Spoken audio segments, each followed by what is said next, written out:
आप सभी कृष्ण प्रेमियों का मेरा एक बार फिर से प्यार भरा नमस्कार। मैं आप सबकी सखी कृष्ण सखी यानी कि शिवी सखी एक बार फिर से हाजिर हूँ आप सबके सामने एक और नया टॉपिक लेकर जो आपकी क्वेरीज में से ही आया है। काफ़ी ये स्पेशली काफ़ी लड़कियां जो है पूछती हैं कि जो ठाकुर जी की सेवा करती हैं शादी से पहले से ही जो करती आ रही हैं, उनकी शादी होने वाली होती है या अभी नहीं हुई है, कभी होएगी, तो वो ये पूछते हैं क्या हम अब शादी के बाद अपने गोपाल जी को, अपने ठाकुर जी को अपने ससुराल में अपने साथ लेकर जा सकते हैं या नहीं। ये क्वेश्चन जो है सबसे ज़्यादा मेरे पास आ रहा है, तो मैंने सोचा वीडियो ही एक पूरी डेडिकेट कर दूँ कि सबको इसका जवाब मिल जाए। वरना पर्सनली इंस्टा पे सब अपने मैसेज भेज रहे हैं काफ़ी लोग इस बारे में। मैंने सोचा कि इस पर वीडियो ही बना देती हूँ। तो वीडियो शुरू करती हूँ, अपने अनुभव के साथ ही आपको बताऊँगी जिस तरह हमेशा बताती हूँ।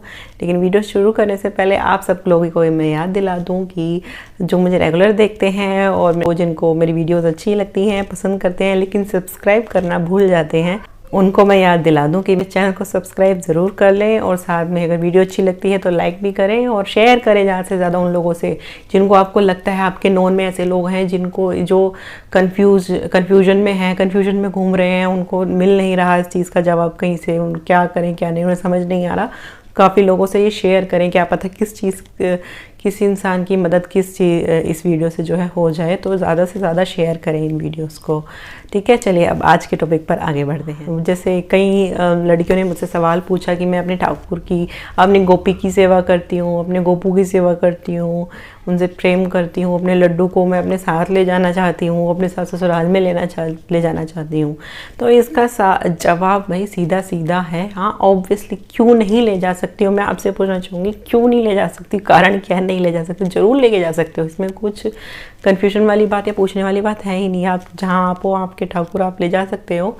अगर इसके पीछे अगर एक चीज़ है, अगर आपके ससुराल वालों को अगर कोई दिक्कत है इस चीज़ में कि वे नहीं लाने दे रहे, ऐसा कोई कुछ केस हो जाता है कि नहीं लाने दे रहे, वे नहीं मानते, या फिर XYZ कुछ भी, वे कहते हैं कि हमारे घर इनकी सेवा नहीं होती है, हमारे ईष्ट कोई हो रहे हैं, हमारे कुल देवता कुछ हो रहे हैं, ये सब बातें होती हैं तो अलग बात है, उसका भी सलूशन बताऊंगी। लेकिन अगर आप कुछ मना ही नहीं है तो उसमें आपको सोचने की जरूरत नहीं, आप उन्हें ले जा सकते हैं। जिस तरीके से श्री राधा वल्लभ के मंदिर के बारे में आपने सुना होगा, वृंदावन में जो बांके बिहारी जी के पास ही है, कहते हैं राधा वल्लभ दर्शन दुर्लभ। उनके दर्शन जो है बहुत दुर्लभ है। लोग बांके बिहारी से ही दर्शन करके वापस आ जाते हैं, उनके दर्शन नहीं कर पाते हैं।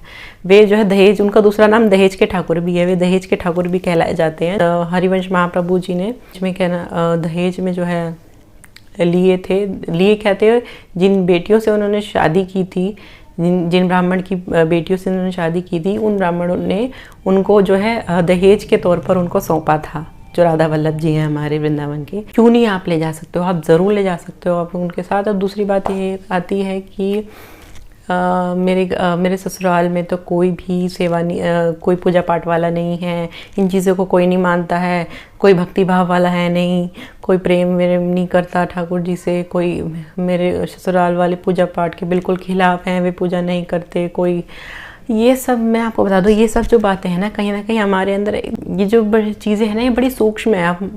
मतलब हमें अपने अंदर से अपना संशोधन करने की ज़रूरत है कि कहीं ना कहीं ये चीज़ भी कि मैं तो करती हूँ लेकिन मेरे ससुराल में कोई पूजा पाठ नहीं करता है, कोई मेरे ससुराल में कोई पूजा पाठ वाला नहीं है, कोई भक्ति भाव वाला नहीं है। ये सब भी हमारे अंदर सूक्ष्म अहंकार कहीं ना कहीं जगाता है कि देखो मैं पूजा पाठ वाली हूँ और ससुराल में कोई पूजा पाठ वाला नहीं है कहीं भी। ये एक सूक्ष्म अहंकार है जो हमें ही भी नहीं पता चलता कि ये भी एक तरीके का अहंकार है। जी हाँ, ये इसलिए मैं कह रही हूँ कि ये बहुत ही सूक्ष्म चीज़ें हैं भक्ति भाव की, बहुत संभल कर चलने वाली है। अपना संशोधन करना है हमको हर स्टेज पे, किसी और का करने से पहले कि ये पूजा नहीं करता, ये पाठ नहीं करता, ये मुझे करने नहीं देता, वो मुझे करने नहीं देती, ये मुझे पूजा नहीं करने देते, मुझे उठा देते हैं, वो करने से पहले हमको अंदर देखना है, अपने अंदर झांकना है कि हम क्या गलती करते। सबसे पहले अपने अंदर देखो कि हमारे अंदर तो कोई गलती नहीं है। ये हम दूसरों को हमेशा अपना ही संशोधन करते रहो, अपने अंदर को उधेड़ बुन अपने अंदर करते रहो कि कहीं ना कहीं तुम्हारे अंदर तो कोई गलती नहीं है। गलती ये कि मत कहो किसी से, मत बोलो किसी से कि मैं पूजा पाठ करती हूँ, वे लोग नहीं करते तो पूरी दुनिया बैठी। आपने सबका तो जिम्मा नहीं उठाया ना कि आप सभी को ज़बरदस्ती पूजा पाठ करवाओ। दुनिया में ऐसे भी हैं जो वो जानते भी नहीं है कि भगवान का भाव क्या होता है, कौन है भगवान, और ऐसे भी हैं जिन्होंने अपना पूरा जीवन भगवान को ही समर्पित कर दिया। तो ये दुनिया है एक पूरा मायाजाल, पूरा एक संसार चल रहा है जहाँ पर कहीं कुछ हो रहा है, कहीं कुछ हो रहा है। तो आप मत देखिए, बस अपने लक्ष्य पे फोकस रखिए।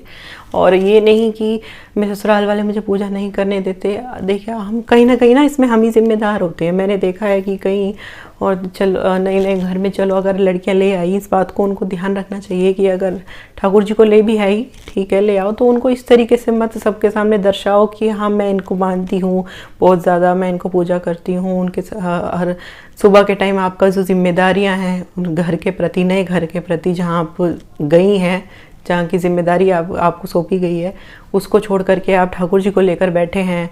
जानबूझकर भी नहीं, कहीं ना कहीं हमें लगता है कि हाँ कि लोग हमको देखें कि हम देखो ये करते हैं। कहीं ना कहीं हमारे, मेरे अंदर भी था, मैं झूठ नहीं बोल रही, अगर मैं आपको नहीं कह रही, मेरे अंदर भी थी ये चीज़ें।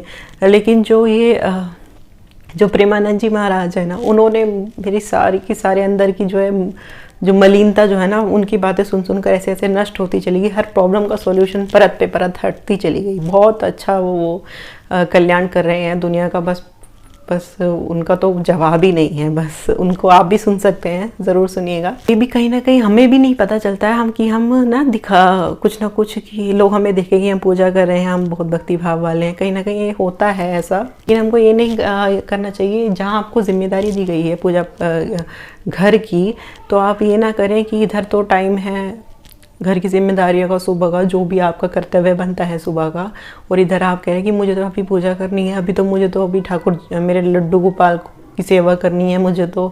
और उधर फिर नए नए घर वाले सोचेंगे कि पता नहीं कैसी बहू आ गई है, बस पूजा पाठ में लगी रहती है, हमें तो ना नाश्ता मिलता, ना चाय मिलती, ना कुछ भी नहीं मिलता, पता नहीं कैसी है। तो ये मत कहलवाइए, ये तो बहुत बड़ा मतलब आपको भी इस चीज़ से दुख होगा, उनको भी वे पता नहीं क्या सोचेंगे, और वे हो सकता है कि आपके भजन, आपकी भक्ति भाव को रुकवा दें, आप बाधा बन जाए।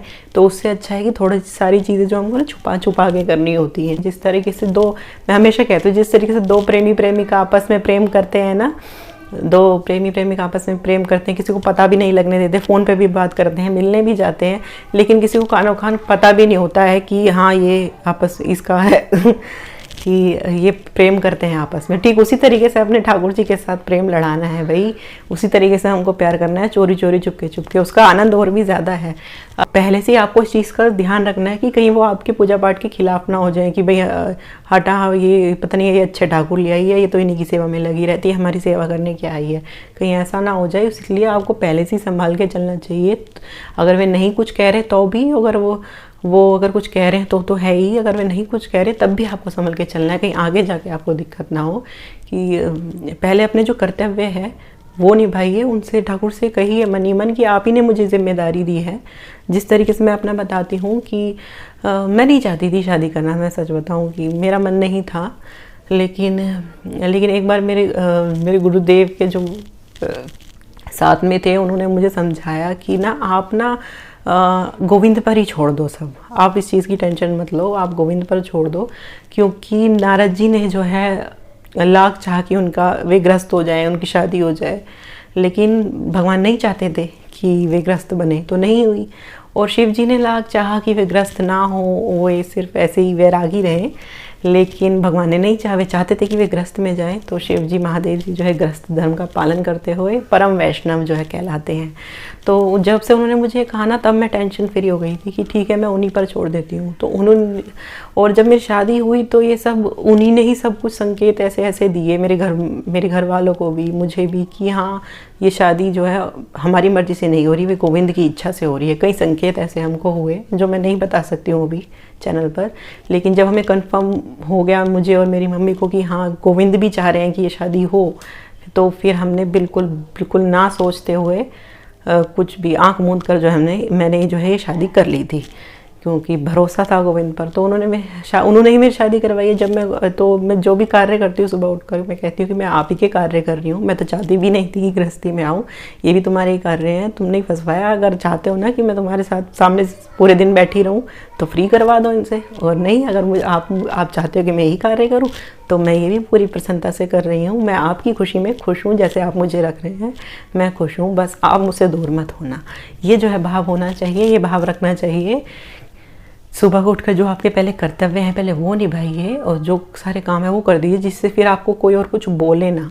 कि फिर जब आपका जो फ्री समय है जिसमें आप टीवी देखेंगे, जिसमें आप मनोरंजन इधर उधर की बात करेंगे लोगों से, उस समय में अपने ठाकुर को रिझाइए, उनसे बात कीजिए, उनसे प्रेम कीजिए, वो समय जो है ठाकुर जी को दीजिए। तो इस तरीके से जो है चलना है। जो लड़कियों की शादी होने वाली है उनको समझा रही हूँ, जिनकी हो चुकी है उनके लिए भी है, जिनकी नहीं हुई है उनके लिए भी है कि ठाकुर जी को ले जाना चाहते हैं बिल्कुल ले जाइए, लेकिन इस तरीके से उनको मत दर्शाना कि के सामने बस उन्हें ही लेके बैठे रहो, उसी में ही लगे रहो। वे भी सोचे पता नहीं ये तो कैसी भक्तन मीराबाई आ गई है यहाँ पर, पता नहीं हमें तो कुछ मिलेगा भी नहीं मिलेगा। क्योंकि ये आजकल का संसार है, इस चीज़ में आपकी तारीफ तो क्या मतलब बहुत ही ज़्यादा आपको उस दृष्टि से देखेगा कि ये तो पता नहीं कहाँ से आ गई है। ऐसा नहीं है, हमको सबको खुश रख करके चलना है। हमको संसार में ना इस तरीके से रहना होता है जैसे हम जॉब पर जाते हैं ना, जैसे कई लोगों ने अगर आप वर्किंग हैं तो हम सुबह जाते हैं, सारा काम ऐसे करते हैं जैसे हमारा ही है। जिस तरीके से सुबह नौकरी पर जाते हैं और शाम को घर आते हैं, वहाँ पर जो कुछ भी होता है नौकरी पे जॉब पर जो भी टेंशन होती है हमको पता है ठीक है ये परमानेंट तो है नहीं, शाम को हमको अपने घर ही जाना है, घर जाना है अपने। तो ये जो है विचार होना चाहिए, यही विचार हमको सेम टू सेम संसार में करना है कि हमारी जो ड्यूटीज़ हैं, ये हमें ड्यूटीज़ दिए हैं, हम भगवान ने ठाकुर जी ने हमको ये ड्यूटीज़ दी हैं जो हमको निभानी है, करके हमको सब निपटा के अपने घर जाना है, ठाकुर जी के पास जाना है। ये चीज़ जो है हमेशा हमने रखनी चाहिए। जैसे कोई जॉब पर रेजिग्नेशन नहीं दे देता कि अब मैंने रेजिग्नेशन दे दिया कि 2 महीने बाद या जितने भी टाइम 6 महीने बाद मैं इस जॉब को करके चला जाऊंगा, लेकिन वो करता सारे काम है, सारे जॉब पर जो भी उसको जिम्मेदारियाँ दी गई हैं, जो भी काम है वो सारे करता है, लेकिन उसको पता होता है कि उसको जाना है, रेजिग्नेशन उसने दे दिया है। ठीक उसी तरीके से हम यहाँ पर कर्तव्य सारे निभाते रहो, भागो मत किसी भी कर्तव्य से, किसी भी जिम्मेदारी से भागना नहीं है, बस निभाते रहो। लेकिन दिमाग में ये बिठा लो कि हाँ यहाँ से जाना है परमानेंट हमने ठाकुर के पास।